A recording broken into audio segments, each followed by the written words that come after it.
আজকে যে গল্পটা পড়ে শোনাবো সেইটির নাম হচ্ছে বিড়াল ও খাকশিয়াল।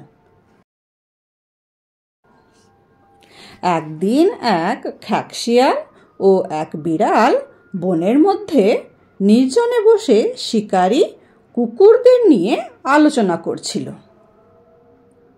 শিয়াল বলল, জানো ভায়া, আমি ওই শিকারী কুকুরগুলোকে মনে প্রাণে ঘৃণা করি। তা শুনে বিড়াল জবাব দিল, হ্যাঁ গো মামা, আমারও না ওদের একদম ভালো লাগে না। ওরা খুব দ্রুত দৌড়ায়।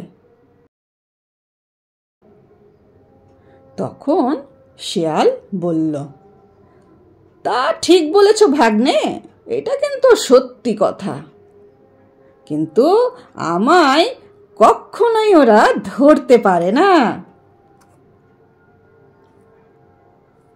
শিয়াল দৃঢ়তার সাথে বলল, আসলে আমি ওদের থেকে দূরে থাকার জন্য অনেক ধরনের কৌশল জানি। বিড়াল অবাক হয়ে বলল, হ্যাঁ, তুমি কৌশল জানো? মামা, তুমি কি কি কৌশল জানো?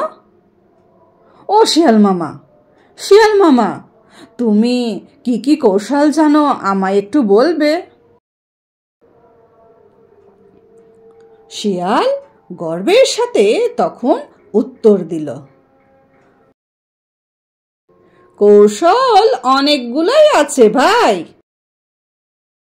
যেমন ধর, আমি ওদের দেখে কাঁটাওয়ালা জঙ্গলের মধ্যে দিয়েও দৌড়ে পালাতে পারি, ঘন ঝোপ ঝাড়ের মধ্যেও লুকোতে পারি, দরকার হলে এমনকি মাটির গর্তেও ঢুকে পড়তে পারি। এরকম অনেক উপায় আছে পালাবার, বাছা, বুঝলে তো কত রকমের উপায় আমি জানি। বিড়াল সব শুনে দুঃখিত হয়ে বলল, হ্যাঁ গো মামা, তুমি তো অনেক কিছুই জানো, কিন্তু মামা, আমি না কেবল একটা মাত্রই কৌশল জানি, সেটা অবশ্য একটু ভালোভাবেই জানি। শিয়াল তখন দুঃখের সাথে বলল, মাত্র একটা কৌশল? মাত্র একটা কৌশলে তুই কি করে বাঁচবি? আচ্ছা, সেটা কি বলতো?